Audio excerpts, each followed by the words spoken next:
Hey everyone, Dan at Ochiko Bushcraft. Well, it's only the end of July, but I actually thought it would be a good time to start work on what's going to be my winter camp for 2019. So, I'm out here putting together a raised bed. Now I have to tell you, I have never done a raised bed camp before. This is going to be my very first one. So I decided to start it early, to the end of July, work on it just a little at a time through August and September.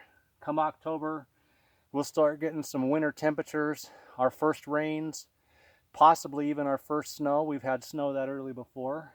And once we start getting the moisture again out here and we can have fires, and especially when the snow comes, this is going to be my winter camp. So let me show you guys what I've done so far. So basically, I found 4 trees.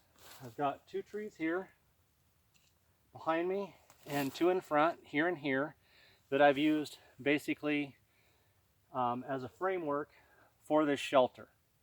So I've taken 2 poles and lashed them, one here to this tree and to the tree here, and then one to the tree behind it right here and to this tree here. So it makes kind of a triangle shape. Then, as you saw, I've started cutting poles, short poles to lay across, and I'm just gradually working my way down, building my bed. Once my bed is complete, I will cover it with tree boughs, and then just depending on how comfortable it is, I may go ahead and cheat a little bit and bring in my little air mattress and throw my air mattress up here. As far as a roof goes, I have a pole. I've got it up high here and going down, and I'm going to be building a framework of poles. I've got a pole sitting right back here, see if you guys can see that. I'm going to be building a lean-to roof over it, and it's going to be sloping down towards my feet. The idea being that when I'm in here, if it's storming, I can lean back on the tree. There'll be a roof right over my head coming down here. I can lean back, read a book, enjoy myself and relax, stay totally dry.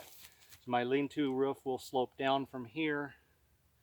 I will probably use a tarp combined with natural insulation to make sure that it stays nice and dry. My shelter that I made last winter, I used just natural insulation, and it did have a couple drips inside. This year I want to make sure that it stays completely dry, so I'll probably combine the two. Right where the camera is sitting, where you guys are, my final step will be to build a reflective wall and a little fire pit.